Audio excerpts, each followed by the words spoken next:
Hello बच्चों, आज हम लोग जो है 10th क्लास के ट्रिग्नोमेट्री चैप्टर देखेंगे, जहां पे बच्चे जो है अक्सर जो है इस ट्रिग्नोमेट्री टॉपिक को लेके परेशानी में रहते हैं कि कैसे इसके क्वेश्चन को सॉल्व किया जाए। और बोर्ड एग्जामिनेशन की तैयारी करते समय बच्चों को सबसे ज्यादा हेजिटेशन ट्रिग्नोमेट्री के क्वेश्चंस को करने में होती है। आज हम लोग देखेंगे कि ट्रिग्नोमेट्री कि कौन कौन से ऐसे संभावित क्वेश्चन हो सकते हैं जो हमारे बोर्ड के पेपर में पूछे जा सकते हैं। एनसीईआरटी की बुक से भी देखेंगे और एनसीईआरटी से कुछ क्वेश्चन उसके बाहर से भी आते हैं। तो बाहर से जो क्वेश्चन आते हैं, जैसे आजकल जो पेपर होता है मैथमेटिक्स का बेसिक होता है, जिन बच्चों के पास बेसिक मैथमेटिक्स होता है तो उनका तो यह है कि ज्यादा करके क्वेश्चन एनसीईआरटी से आते हैं। लेकिन जिन बच्चों का स्टैंडर्ड मैथमेटिक्स होता है उनमें कुछ क्वेश्चन आउटसाइडर भी होते हैं। तो आज हम लोग कुछ क्वेश्चन आउटसाइडर से भी देखेंगे। सबसे पहले हम एनसीईआरटी के उन क्वेश्चनों को देखेंगे जो ऐसा लगता है कि एग्जाम की दृष्टि से काफी महत्वपूर्ण है। और बच्चों, सबसे पहले हम लोग इन क्वेश्चनों पे टिक आउट कर लेते हैं कि अगर हम बोर्ड के पेपर में जा रहे हैं तो ट्रिग्नोमेट्री जो हमारा चैप्टर है, जहां से बोर्ड के पेपर में काफी क्वेश्चंस आते हैं जो अच्छे खासे मार्क्स दे जाते हैं हमें। तो हम ये देख लेते हैं एक्सरसाइज अगर हम पढ़ते हैं तो इसमें कौन कौन को क्वेश्चन हमें जरूर पढ़ के जाना चाहिए पेपर में।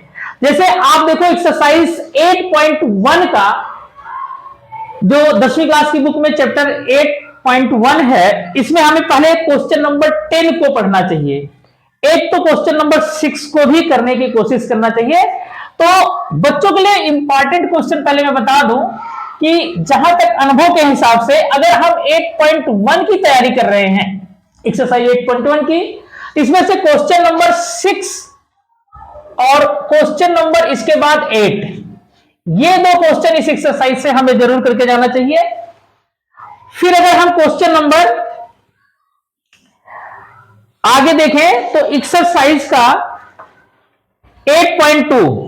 8.2 से हमें कौन कौन से क्वेश्चन करना चाहिए। एक्सरसाइज 8.2 से हमें क्वेश्चन करना चाहिए। पहला क्वेश्चन जो है, इसके दो क्वेश्चन नंबर फर्स्ट का पार्ट इसका 4 हमें करना चाहिए और साथ ही साथ पार्ट हमें 5 करना चाहिए। इसकी प्रैक्टिस करके जाना चाहिए हमें एग्जाम में। और क्वेश्चन नंबर 3 की प्रैक्टिस करके जानी चाहिए। ये दो क्वेश्चन 8.3 से हमें जरूर करके जाना चाहिए। अब हम देखेंगे एक्सरसाइज 8.3 से ऊपर से जो पहला, दूसरा, तीसरा क्वेश्चन है, इसे आप नहीं करके जाओगे तो कोई दिक्कत नहीं है। वैसे आपको इतना जरूर करके जाना चाहिए, अगर पेपर में आ जाए हल्का फुल्का आप कर सको। लेकिन क्वेश्चन नंबर जो 4 के ये 10 क्वेश्चन दिए गए हैं, ये 10 क्वेश्चन में से कोई ना कोई 1-2 क्वेश्चन आपके पेपर में जरूर रहता है, और जो कि 3 नंबर का क्वेश्चन रहता है। इसमें से अगर हम देखें तो क्वेश्चन नंबर 4 का एक एक्सरसाइज 8.3 से, एक्सरसाइज 8.3 से आपको क्वेश्चन नंबर 4 का पहला फर्स्ट क्वेश्चन करना चाहिए। साथ ही साथ इसका हमें 3rd क्वेश्चन जरूर करना चाहिए। 3rd के बाद हमें इसका क्वेश्चन नंबर 6 करना चाहिए।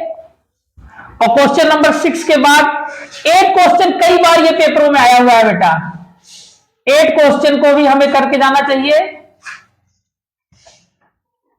इतने क्वेश्चन, 4 क्वेश्चन, ये कम से कम ये जो 10 क्वेश्चन दिए गए हैं इसमें से ये 4 क्वेश्चन हमें अवश्य करने चाहिए। अब ये एक्सरसाइज के पहले हम इन क्वेश्चनों को देख लेते हैं।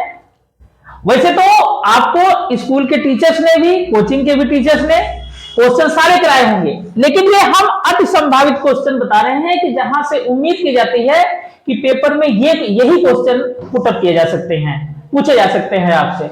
तो पहले हम इन एक्सरसाइज के क्वेश्चन से कर लेते हैं, फिर हम कुछ एक्स्ट्रा क्वेश्चंस करेंगे। तो अब तो हम लोग सबसे पहले एक्सरसाइज 8.1 का फर्स्ट क्वेश्चन, जो कि हमने बताया आपको क्वेश्चन नंबर 6, सबसे पहले यहां से हम क्वेश्चन करना शुरू करते हैं। और इजी से इजी तरीके से करने की कोशिश करते हैं, जिससे बच्चा पेपर में आसानी से इन क्वेश्चनों को कर सके। तो देखो बच्चों, पहला क्वेश्चन हमारा ये कहता है, ये जो 6 क्वेश्चन है हमारा आज वीडियो का पहला क्वेश्चन है, ये 6 क्वेश्चन क्या कह रहा है कि if A and B are acute angles such that cos A equal to cos B, तो so that angle A equal to B। देखो आपको प्रूफ करना, ये टीपीटी का मतलब है टू प्रूव दैट, इसको शॉर्ट में हमने ऐसे लिख दिया है कि angle A equal to angle B हमें करना है। यानी हमारा एंगल A, ये एक ट्रायंगल है ABC, जहां पे एंगल A और एंगल B एक्यूट एंगल दे रखा है। देखो ये लिखा है angle A and angle B are acute angle. तो और ये भी गिवन है कि cos A equal to cos B है। तो हमें ये प्रूफ करना है। सबसे पहले हम लोग क्या करेंगे कि इन ट्रायंगल ABC, इसको थोड़ा सा ज्योमेट्रिकल मेथड से करते हैं, क्योंकि ट्रिग्नोमेट्रिकल मेथड से ये क्वेश्चन थोड़ा लंबा हो जाता है। तो अब हम लोग इसको ज्योमेट्रिकल मेथड से सॉल्व करते हैं और इसको आसान वे में करते हैं कि ये कैसे आसानी से हो जाएगा। आपने पढ़ा है कि अगर इन ट्रायंगल ABC, तो ABC ट्रायंगल में अगर हम ये देखते हैं कि cos A equal to cos B, ये आपका गिवन है, तो आप यहां से देखो बेटा, बट cos A ट्रिग्नोमेट्री में देखते हैं कि cos की वैल्यू क्या होती है। cos A का जो मान होता है वो आपने पढ़ा है बेस अपॉन हाइपोटेनियस। तो एंगल A के लिए बेस क्या होगा, बेस हो जाएगा आपका AC और हाइपोटेनियस हो जाएगा आपका AB। तो इसको cos A को हम लिख सकते हैं AC अपॉन AB। देखो ये हो गया तुम्हारा बेस अपॉन हाइपोटेनियस। इसी प्रकार cos B इक्वल टू हो जाएगा, cos B लोगे तो आपको जब ये एंगल लोगे बेटा तो आपका बेस ये हो जाएगा और हाइपोटेनियस तो चेंज नहीं होता है, तो आपका ये आ जाएगा BC अपॉन AB। अब cos A और cos B की ये जो दोनों वैल्यू आपने निकाली हुई है, इसको इक्वेशन नंबर फर्स्ट जिसको हम ये मान रहे हैं इसी में पुट कर दो। तो आप यहां पे देखो cos A की जगह पे जब आप रखोगे AC अपॉन AB और cos B की जगह आप रखोगे BC अपॉन AB, तो आप देखो बेटा दोनों के डिनोमिनेटर सेम है। होना तो ये चाहिए कि इसका मल्टीप्लाई इधर किया जाता है, इसका मल्टीप्लाई इधर किया जाता है और फिर AB से AB कैंसिल हो जाएगा, तो हमारा ये आ जाएगा AC इक्वल टू BC के। तो इसका मतलब हो गया कि जो AC साइड है वो किसके बराबर हो जाएगी, इक्वल हो जाएगी BC के। तो AC इक्वल टू BC हो जाएगा। और आपने ये ज्योमेट्री में पढ़ा हुआ है कि किसी भी ट्रायंगल की अगर दो साइडें इक्वल होती हैं तो उनके एंगल भी क्या होते हैं, इक्वल होते हैं। तो आप देखो कि अगर ये साइड जो है इस साइड के इक्वल है तो इसके अपोजिट एंगल ये और इस साइड का अपोजिट एंगल ये, तो आप so angle A equal to हो जाएगा एंगल B। क्यों होगा, इक्वल साइड अपोजिट एंगल। अगर आप इसको एक्सरसाइज के आप अपनी बुक के एग्जाम्पल में देखोगे इस तरह के क्वेश्चन को करते हुए बहुत लेंथी कराया गया है, और यहां पे देखो ये आसान तरीके से ये क्वेश्चन निकल के सामने चला आता है कि एंगल A बराबर एंगल B। तो हम देखो इसको कितनी आसानी से प्रूफ कर लेते हैं। थोड़ा सा हमने यहाँ पे ज्योमेट्री का यूज किया, ज्योमेट्रिकल मैथमेटिक्स का, बाकी ये तो आपका ट्रिग्नोमेट्री ही है और हमारा क्वेश्चन ये सॉल्व हो गया। इस क्वेश्चन को आप एक बार समझ लेना एक्सरसाइज का। और ये जो 10 क्वेश्चन है इसमें दे रखा है ट्रायंगल PQR, जहां पे ये राइट एंगल है आपका क्यू पे ये राइट एंगल हो जाएगा और ये ट्रायंगल हमारा है PQR। यहां आप P ले लीजिए, ये R ले लीजिए।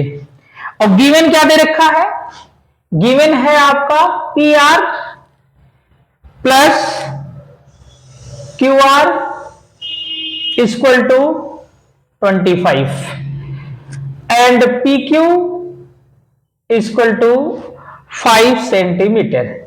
ये बेटा गिवन है हमारा, आप इसे गिवन में लिख लोगे और आपको वैल्यू किसकी किसकी निकालनी है, हमें यहां पे वैल्यू कैलकुलेट करनी है। एक तो करनी है हमें साइन पी की वैल्यू, दूसरी वैल्यू ज्ञात करनी है हमें कॉस पी की, और तीसरी है हमारी टेन पी की। ये तीन वैल्यू हमें कैलकुलेट करना है। यहां पे देखो क्वेश्चन ये 8 हमने जो लिख दिया, कुछ बुकों में 8 दिखाई दे रहा था, ये क्वेश्चन नंबर 10 है। ठीक है, यहां पे ये क्वेश्चन 10 है जो परीक्षा की दृष्टि से आपके इंपॉर्टेंट है। और इसको करते हैं बेटा सोल्यूशन। सोल्यूशन देखो हम लोग कैसे करेंगे। सबसे पहले हम यहां पे पाइथागोरस थ्योरम का इस्तेमाल करेंगे। पाइथागोरस थ्योरम क्या कहता है कि इन ट्रायंगल PQR, आपको पता है कि हाइपोटेनियस का स्क्वायर इक्वल टू होता है परपेंडिकुलर स्क्वायर प्लस बेस का स्क्वायर। ये पाइथागोरस थ्योरम हमारा। तो हाइपोटेनियस यहां पे क्या है, PR है, तो हम यहां लिखेंगे बेटा PR का स्क्वायर बराबर परपेंडिकुलर हमारा PQ है, PQ का स्क्वायर प्लस हमारा बेस जो है वो QR है, तो हम यहां पे QR का स्क्वायर कर देंगे। देखो ये हमारा हाइपोटेनियस जो था ये PR था, जो यहां से यहां तक है। फिर ये परपेंडिकुलर हमारा जो था ये PQ है, जो यहां से यहां तक है, ये हमने इसका स्क्वायर लिखा है। और बेस हमारा QR है, जो हमने यहां पे लिखा हुआ है। इन सब का स्क्वायर लगा हुआ था, इनका भी हम स्क्वायर कर दिए। अब आप एक चीज देखो, आप यहां पे देखोगे PQ यहां पे 5 दे रखा है, तो हम इसको क्या एक काम करते हैं कि PR का स्क्वायर इक्वल टू ये जो PQ है हमारा, यहां पे हम PQ की जगह 5 का स्क्वायर कर लेते हैं और प्लस ये QR का स्क्वायर। अब आप एक चीज नोटिस करो कि ना तो आपको PR दे रखा है और ना आपको QR दे रखा है, लेकिन एक चीज देखो यहां पे थोड़ा सा इसको अलग से कर लेना, लिख लेना कि PR plus QR equal to 25 दे रखा है। अगर आप यहां पे देखो कि PR plus QR equal to 25 है, तो देखो हमें यहां पे PR चाहिए। अगर हम यहां से PR निकालें तो PR हमारा हो जाएगा 25 माइनस QR के। अब यहां से देखो हमें PR की वैल्यू मालूम हो गई, तो इस PR की जो वैल्यू है इसको हम यहां पे पुट कर देते हैं, तो ये आ जाएगा आपका 25 माइनस QR, और PR का स्क्वायर था तो हम इसका स्क्वायर कर देंगे, इक्वल टू 5 का स्क्वायर प्लस QR का स्क्वायर। अब यहां पे देखो बेटा a माइनस बी का होल स्क्वायर हम यहां पे लगा सकते हैं, तो a माइनस बी का होल स्क्वायर लगाएंगे तो हमें सबसे पहले आएगा 25 का स्क्वायर प्लस QR का square minus 2 into 25 into QR, तो ये इक्वल टू हो जाएगा 5 का स्क्वायर करोगे तो 25 और प्लस QR का स्क्वायर। आप देखो बेटा 25 का स्क्वायर करोगे तो 625 आता है, प्लस QR का स्क्वायर प्लस 25 में 2 का मल्टीप्लाई, सॉरी बेटा यहां पे माइनस है तो माइनस लगाओगे आप, 25 इंटू 2 करोगे तो 50 आ जाएगा, और QR equal to 25 plus QR का स्क्वायर। अब आप देखो QR के स्क्वायर से इधर QR का स्क्वायर काट सकते हो, इक्वल के इधर से इधर वाला, हमारे पास आएगा कितना 625 माइनस 50 माइनस का 50 QR इक्वल टू 25। अगर हम 25 को इधर लाएं और 50 को इक्वल को उधर ले जाएं तो हमारे पास आ जाएगा 625 माइनस 25 इक्वल टू 50 QR के। अब आगे देखो यहां पे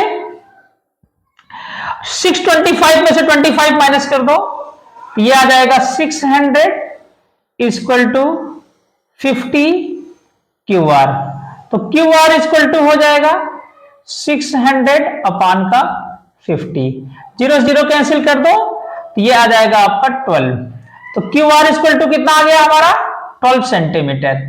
अब आपको मालूम हो गया कि QR हमारे पास 12 है, PQ हमारे पास 5 है। अब यहां से अगर हम निकालना चाहें, ये जो आपने निकाला हुआ था, आप यहां से देखो तो PR इक्वल टू हो जाएगा हमारे पास PR इक्वल टू 25 माइनस ये QR था ना, तो QR की वैल्यू हमने कितना निकाल लिया 12 निकाल लिया है, तो यहां पे 12 कर दो तो आपको मालूम हो जाएगा PR इक्वल टू यहां से कर दोगे तो 13 सेंटीमीटर आ जाएगा। यानी बच्चों ये देखो हमारी इसकी तीनों वैल्यूज आ गई। अब आपको निकालना क्या है, पहला वैल्यू निकालना है साइन पी का। किसका निकालना है, साइन पी का। तो देखो, तो साइन पी कैसे निकालोगे, अब आप साइन, ये है हमारे पास साइन पी, पी हमारा ये एंगल है, और साइन की वैल्यू आपने पढ़ा है कि साइन की वैल्यू होती है परपेंडिकुलर अपॉन हाइपोटेनियस।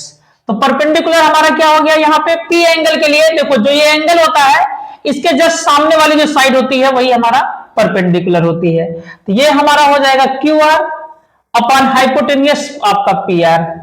तो आप क्यू आर की वैल्यू रखो 12 अपॉन पी आर की वैल्यू 13। तो साइन पी की वैल्यू हमारी आ गई 12/13। इसी तरह से हमारा कॉस पी है, अगर कॉस पी की वैल्यू निकालते हैं तो ये होना चाहिए बेस अपॉन हाइपोटेनियस। अब आपको पता है पी एंगल के लिए बेस यही होगा, हमारा पी क्यू होगा, तो ये आ जाएगा P Q upon P R. इसको करोगे तो पी क्यू हमारे पास 5 है अपॉन 13।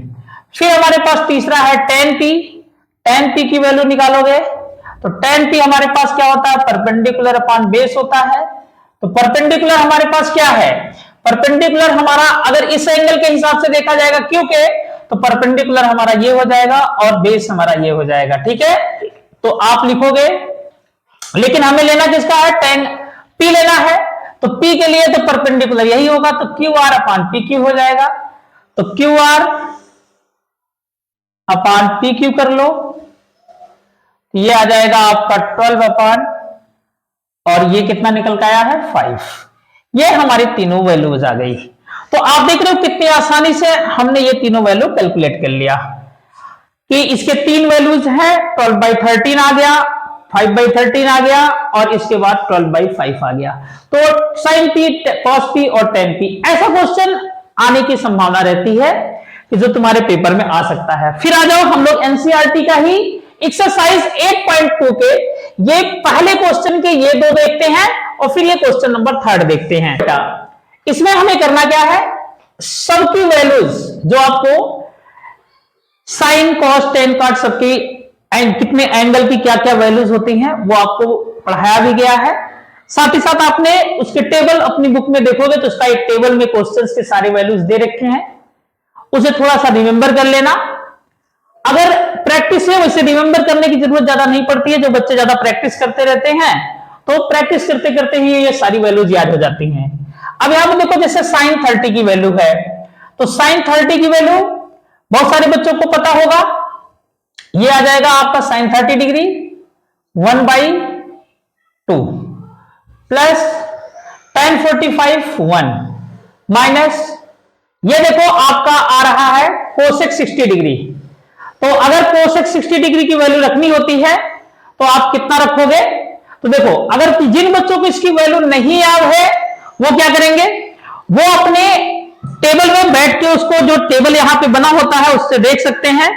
आप अपनी बुक से, अगर नहीं याद है आपको तो बुक से देखना, वैसे इसकी वैल्यू तो तुम्हें याद रखना चाहिए। जो साइन 30 की वैल्यू होती है, साइन 60 की जो वैल्यू होती है वही वैल्यू इसकी होगी, लेकिन उसको 1 अपान कर दिया जाता है। जैसे देखो कोसेक का मान होता है 1 अपान साइन, तो जैसे हम आपको बता दें कि साइन 60 की वैल्यू होती है √3/2। तो अगर आपको याद नहीं है तो जैसे कोसेक का अगर पूछे तो कोसेक का मान होता है 1 अपान साइन, 1 अपान साइन होता है, तो इसकी वैल्यू आप ऐसे रखोगे 1 अपान साइन 60 का जब यहां पे रखोगे, अगर कोसेक 60 का पूछ रहे हैं तो देखो अगर ये 60 डिग्री का रखोगे तो ये इसको 1 अपान √3/2 करोगे तो ये 2 सबसे ऊपर चला जाएगा, तो आपका कोसेक 60 की वैल्यू जो आ जाएगी वो 2 अपान √3 आ जाएगी। वैसे ये सारी वैल्यूज आपको तुरंत लिखना चाहिए, ये 2 अपान √3 हो जाएगा। और फिर इसके बाद आपको दूसरी वैल्यू है सेक 30 की, और सेक 30 की वैल्यू भी आप इसी तरीके से रखोगे, तो जो आपका 2 अपान √3 ही आता है इसकी वैल्यू, प्लस कॉस 60 की वैल्यू, कॉस 60 की वैल्यू 1/2 आती है, और प्लस कॉट 45 की वैल्यू ये भी 1 होती है। अब इसको हम लोग सॉल्व करेंगे। सबसे पहले आप इसी को सॉल्व करो, इन दोनों को।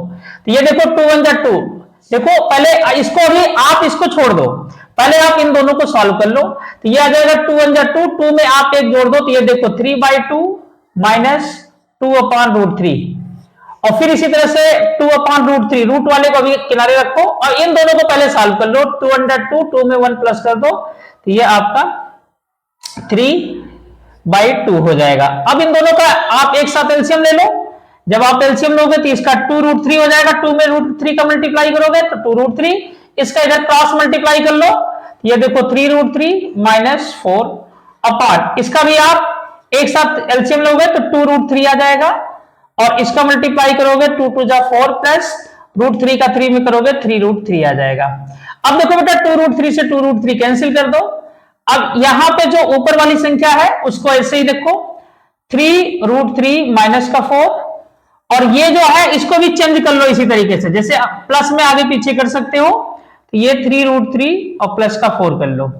अब ऐसा करने से क्या फायदा होगा, जब तक नीचे रूट होता तो इसको हमें रेशनलाइज करना होता है, इसीलिए हम तुम्हें इस क्वेश्चन पे ले आए कि यहां रेशनलाइज करना होता है और बोर्ड में ऐसे क्वेश्चंस पूछ लेते हैं आपसे। तो ये 3√3 माइनस का 4, आपको पता है ना नीचे अगर प्लस होता है तो रेशनलाइज करते समय माइनस का ऊपर नीचे दोनों हम मल्टीप्लाई करते हैं, न्यूमरेटर डिनोमिनेटर दोनों में यही वैल्यू रखेंगे।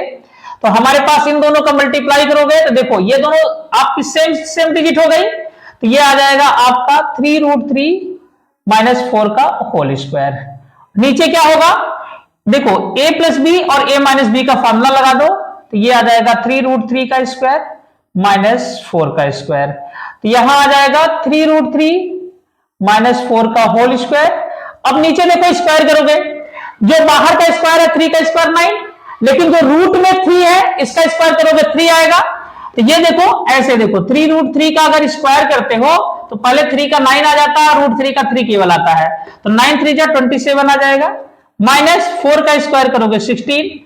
तो आगे आप देखो यहां पे इसके और आगे करो तो देखो ये आ जाएगा आपका 3। अच्छा इसका भी अगर स्क्वायर करके लिखना चाहो तो लिख लो। तो देखो तुम्हारी वैल्यूज कितनी आ जाएगी, यहां a माइनस बी का होल स्क्वायर लगाओ तो ये आ जाएगा तुम्हारा 3√3 का स्क्वायर प्लस 4 का square minus 2 into 3√3 into 4 upon 27 minus 11 कर लो तो ये आपका 11 आ जाएगा। अब यहां से देखो 3√3 का वही चीज आ जाएगा जैसे ये आया था 27, तो ये 27 हो जाएगा प्लस 16 माइनस ये आ जाएगा 2 3 6 और 6 चौक 24 24 और रूट का 3 अपॉन 11।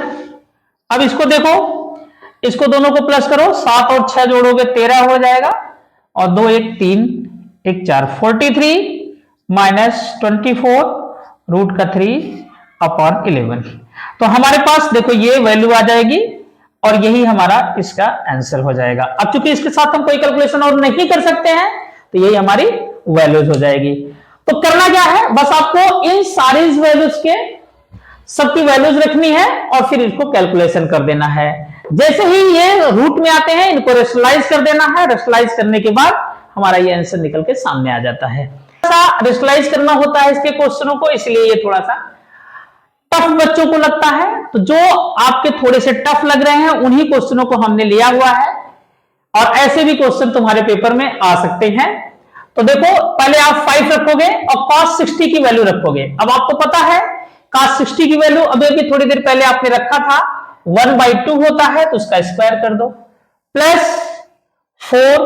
अब sec 30 की वैल्यू रखो, अभी थोड़ी देर पहले आपने sec 30 की वैल्यू देखी थी कि sec 30 की वैल्यू है आपका 2/√3, इसका स्क्वायर है तो स्क्वायर कर दो, माइनस tan 45 है, tan 45 की वैल्यू 1 होती है, तो ये देखो 1 का स्क्वायर कर दो अपॉन नीचे जो है sin 30 है, sin 30 की वैल्यू 1/2 होती है, इसका स्क्वायर करो और प्लस cos 60 की वैल्यू सॉरी cos 30 है, cos 30 की वैल्यू हो जाती है रूट का 3/2 का स्क्वायर। अब इसको करो, देखो 5 1 का स्क्वायर 1/4 हो जाएगा ये प्लस 4 और देखो ये 4/3 हो जाएगा ये और माइनस का 1 अपॉन हमने सबका स्क्वायर कर दिया और ये नीचे 1/4 प्लस √3 का स्क्वायर 3 होता है और ये 4 आ जाएगा। अब आगे देखो बेटा 5 का 1 में मल्टीप्लाई करो तो ये 5/4 हो जाएगा, 4 का 4 मल्टीप्लाई करो तो प्लस का 16/3 हो जाएगा और -1 अपॉन, अच्छा इसका देखो नीचे वाले का 4 एलसीएम है तो 4 एलसीएम ले लो और न्यूमरेटर आपके दोनों ऐड हो जाएंगे तो ये 4 आ जाएगा, 4 से 4 कैंसिल कर देना 1 हो जाएगा, तो 1 का कोई मतलब ही नहीं होता है, उससे आप कितना भी डिवाइड कर लो। 5/4 प्लस ये करोगे देखो 3, अगर इसका एलसीएम लेते हो तो 3 एलसीएम हो जाएगा और आप करोगे तो 3 बन जा 3 और ये 16 में से आपका 3 निकल जाएगा तो ये कितना आ जाएगा 13, तो ये आ जाएगा 13/3 अपन ये 1 जो आया था बेटा इसको कट के, तो 1 से अगर इसको डिवाइड करोगे तो कोई जो है वही संख्या रह जाएगी। अब इन दोनों का एलसीएम लो आप, तो ये आपका आ जाएगा 12, 4 3 जा 12 होगा और इसका करोगे 3 5 जा 15 प्लस 13 का 52 हो जाएगा। अब आप दोनों को प्लस कर दो और ये 67/12, दिस इज योर आंसर्स। अब देखो आप इतना तुम्हारा आंसर्स आ रहा होगा, ठीक है। आप लोग पहले इसको समझ लो एक बार इस क्वेश्चन को।